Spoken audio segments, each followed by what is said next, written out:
Jangan lupa subscribe, like, and share. Maaf yang dimuliakan Allah Subhanahu wa Ta'ala.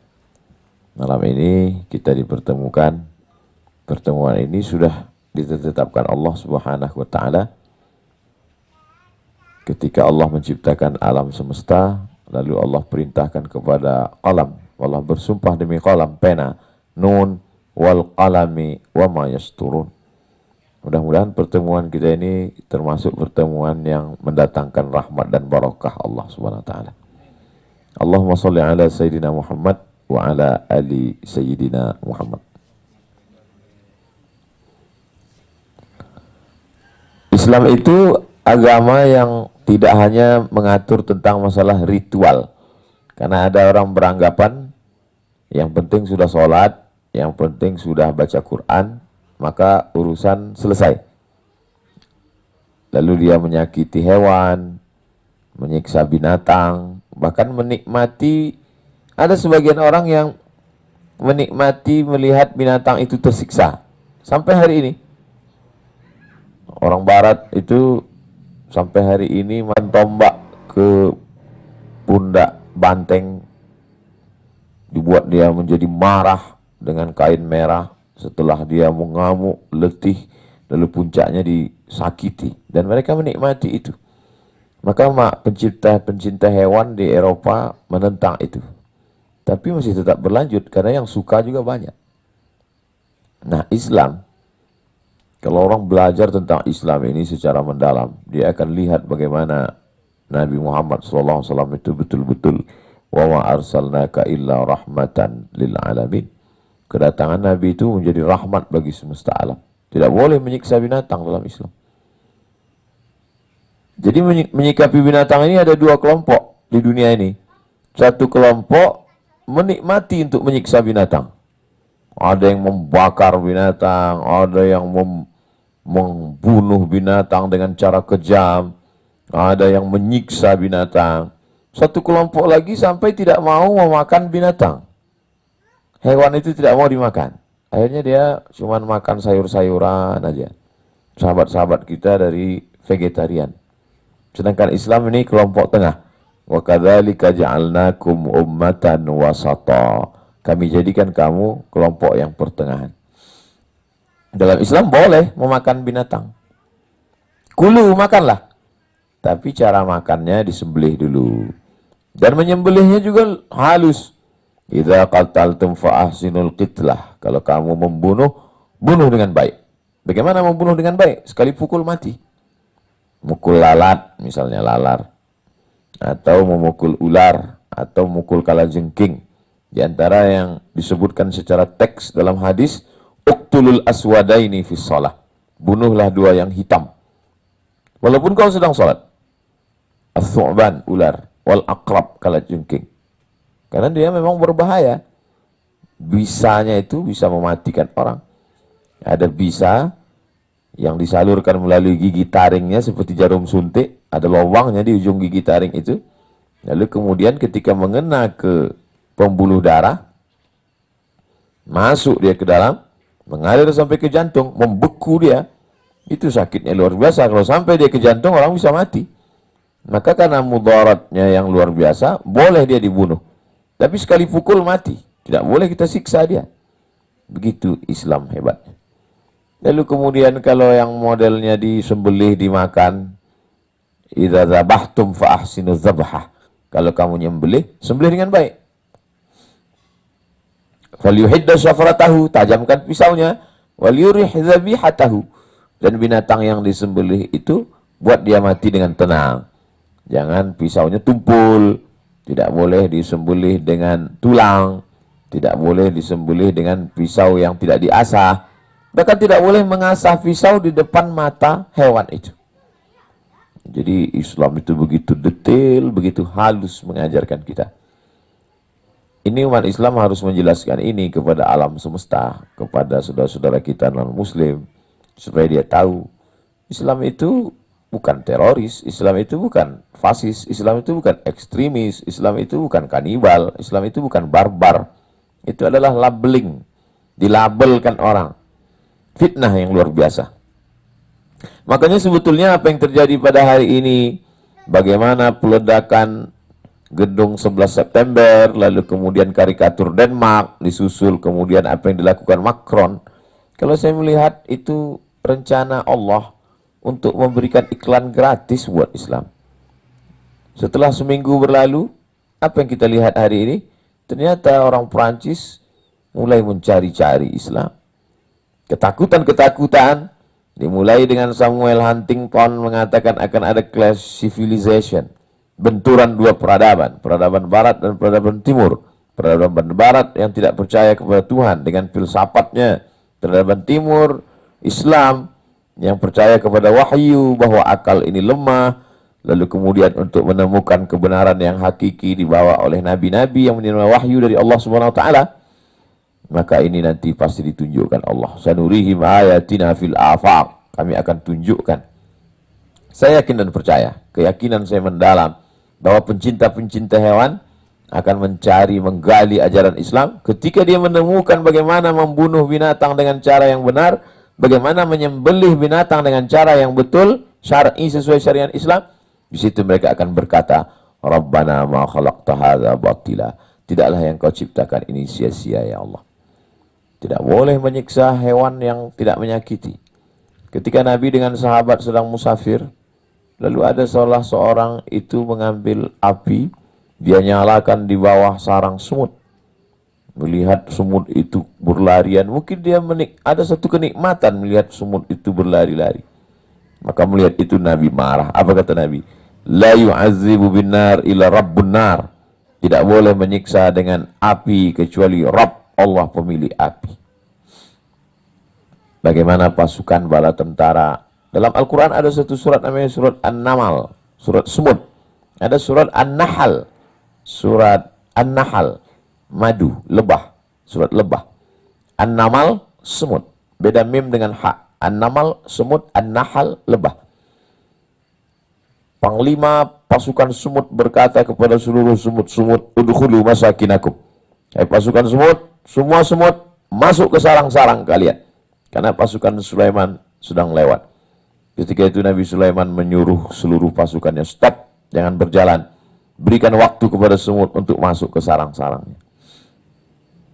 Mungkin sebagian orang akan mengatakan ini kisah Nabi Sulaiman seperti dongeng-dongeng saja.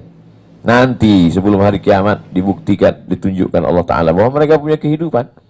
Jadi acara flora dan fauna, ada satu televisi di TV kabel itu kalau kita lihat 24 jam ceritanya tentang hewan, tentang binatang, tentang serangga.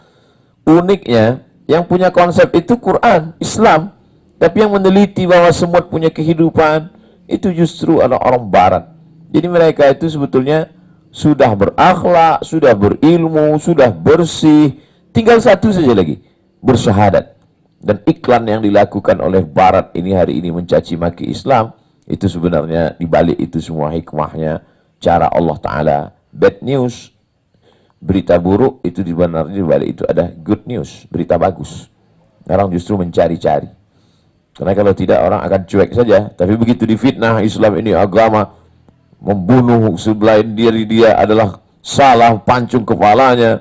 Dengan karikatur, na'udzubillah, digambarkan kepala Nabi itu bom yang siap meledak. Maka nanti akan ditunjukkan Allah. Allah berjanji, sanurihim ayatina fil afaq. Kami akan tunjukkan tanda-tanda kebesaran kami di atas semesta alam. Hatta wa fi anfusihim, bahkan di dalam diri mereka ada tanda-tanda kebesaran kami. Hatta yatabayyana lahum annahul haq. Sampai jelas bagi seluruh manusia ini bahwa Allah itu maha benar dan ajaran yang dibawa Nabi Muhammad SAW itu adalah ajaran yang benar. Lalu kemudian ada hewan-hewan ini yang tidak dimakan tapi dipelihara. Di antaranya adalah kucing. Kucing itu disebut dengan at-tawafun wa tawafat, binatang yang lalu lalang. Tawaf artinya berkeliling. Dia berkeliling di rumah kita. Dijelaskan dalam hadis tentang seorang perempuan yang rajin beribadah, rajin qiyamul lail, rajin berzikir, tapi ternyata dia tidak memberi makan kucing. Maka disebabkan itu dia masuk ke dalam neraka. Sebab apa? Tak ada kasih sayang dalam hatinya. Berarti ibadahnya palsu. Karena orang yang beribadah kepada Allah, pasti dia sayang kepada makhluk ciptaan Allah. Makanya kalau menyampaikan hadis tentang anjing, sampaikan juga tentang kucing. Bagaimana tentang anjing, najis, kotor, lalu kemudian ada seorang perempuan yang juga kotor karena dia wanita tunasusila, dan dia mengambil air dalam sepatu kulitnya juga yang kotor, karena itu tapak kakinya. Sepatunya kotor, perempuan itu kotor perbuatannya, dan anjing itu juga kotor, najis. Dan ini cerita sebelum Nabi Muhammad SAW pada zaman Bani Israel. Lalu dia ambil air dengan sepatunya yang kotor, dia tumpahkan ke dalam mulut anjing yang juga kotor. Yang memberikan minum itu pun perempuan yang kotor. Tapi lalu kemudian Allah menurunkan rahmatnya. Sahabat bertanya kepada Nabi, lihatlah bagaimana sahabat itu rasional. Sahabat itu bukan hanya dengar, ngangguk, ya, enggak. Sahabat itu rasional, sahabat bertanya. Mereka orang-orang yang cerdas. Apakah kalau kita memberi sesuatu kepada binatang itu ada pahalanya ya Rasulullah? Kata Nabi, likulli kabidin rotbin sadaqah. Setiap hati yang basah, maka ada nilai sedekah. Maksud hati yang basah itu makhluk hidup. Anjing itu juga makhluk hidup. Maka ketika kita beri dia makanan, kita beri minum, maka sesungguhnya ini sebagai satu contoh. Walaupun setelah ajaran Islam memelihara anjing, maka kalau dia bukan untuk berburu makanan, bukan pula untuk menjaga kebun, hanya untuk hobi saja, dikurangi pahalanya 1 hari sebesar bukit Uhud. Manaqatana kalban. Siapa yang memelihara anjing. Tapi poin yang mau saya ambil adalah bagaimana ajaran Islam memperhatikan 3 aspek hewan. Pertama, hewan yang dimakan, sembelih dengan baik. Yang kedua, hewan yang berbahaya, berbisa, pukul dengan baik. Sekali pukul mati. Yang ketiga, hewan yang tidak bisa dimakan, tapi dia dipelihara, maka beri dia makan. Kalau dia modelnya dikurung, pakai sarang, beri dia sarang, sangkar yang besar. Ini semua ikan, kasih dia airnya bersih, makanannya cukup. Begitulah Islam mengajarkan. Maka nampaklah kedatangan Nabi Muhammad SAW itu, wa ma arsalnaka illa rahmatan lil alamin. Dulu orang kafir musyrik jahiliyah itu ada ternaknya, kambingnya, sapinya yang telinganya itu digunting. Di antara sapi yang banyak itu ada yang digunting telinganya untuk persembahan kepada berhala yang disebut dengan ansab. Innamal khamru, khamar, arak, wal maisir, judi, wal ansab, menyembelih binatang untuk berhala. Sebelum disembelih dikasih tanda dulu, ini telinganya sengaja digunting, nanti kalau sudah besar untuk disembelih untuk berhala. Wal azlam, mengundi nasib. Rijusun, najis. Min amali syaitan, perbuatan syaitan. Fajtanibuh, jauhi. Tak boleh. Menyiksa-menyiksa itu tidak boleh. Dalam Islam ini luar biasa. Datanglah seorang sahabat menangkap anak burung. Lalu anak burung itu dia bawa pulang. Nabi tahu mendengar cerita itu. Apa kata Nabi SAW? Kembalikan anak burung itu kepada induknya. Karena induknya sedang mencari-cari anaknya. Dan kami, saya pribadi, dulu tinggal di kampung. Pulang dari sekolah, sore pergi ke tempat semak-semak belukar mencari nampak sarang anak burung. Tak boleh. Kalau membawa sarang anak burung pulang ke rumah, suruh antarkan lagi pulang. Setelah besar, setelah sekolah, belajar hadis, saya baca hadisnya. Oh, ternyata orang tua mengajarkan dengan baik. Dulu saya suka juga, sempat saya beli 1 ekor burung serindit berwarna hijau, cantik. Saya letakkan di dalam sarang. Sampai akhirnya 1 hari saya gantung di atas pohon jambu. Pulang saya sekolah, saya lihat dikerubungi semut angkrang. Lalu saya buka itu sangkarnya, saya keluarkan semua angkrang, saya bersihkan dengan air. Berhari-hari saya merasa berdosa. Berarti saya sudah menyiksa dia, sudah mengurung dia. Akhirnya saya bukakan, saya lepaskan terbang. Sejak itu tak pernah lagi saya melihara, karena saya anggap hanya menyiksa saja. Tapi saya tak menyalahkan. Bagi yang suka, dulu di Az-Zikra ketika Ustadz almarhum Ustadz Arifin Ilham masih hidup, banyak sekali burung-burung dilepaskan di sangkar yang besar. Baik, bagus. Adapun binatang yang berbisa, binatang yang mengerikan, yang kadang-kadang binatangnya makan daging, dia makan ikan asin. Binatang itu makan 1 bulan daging 10 kilo, sementara anak yatim dia kasih beras 1 kilo. Tidak seimbang antara amal ibadah dengan hobinya. Sementara yang akan dia bawa menghadap Allah Subhanahu wa taala yang untuk anak yatim itu. Kalau dia berikan itu, dia pelihara singa, dia pelihara ular piton, maka apa manfaatnya? Kalau hanya memperturutkan hawa nafsu, hobi-hobi yang ekstrim, apalagi sekarang memelihara ini hanya untuk konten saja. Nauzubillah. Betapa kita ini dihabiskan oleh hobi, memperturutkan keinginan-keinginan, dan keinginan itu akan terus aneh-aneh, makin hari makin aneh. Berawal dari memelihara ini, lama-lama ingin memelihara, nauzubillah. Lalu akal kita ini, pikiran kita ini, mindsetnya mesti diluruskan. Lebih baik kita arahkan kepada menyantuni anak yatim, fakir miskin, membuka sekolah tahfiz, sekolah untuk duafa. Itu, karena kalau tidak ini kepala akan diarahkan kepada sesuatu yang unik-unik, yang aneh-aneh, apalagi setan. Dan kalau saya pikir juga, kenapa ide-ide setan itu bisa subur di kepala sebagian orang? Mungkin juga karena uang itu uang haram. Karena uang haram itu ke haram juga perginya. Namanya duit hantu dimakan setan. Kalau duit itu halal, pasti ke halal juga perginya.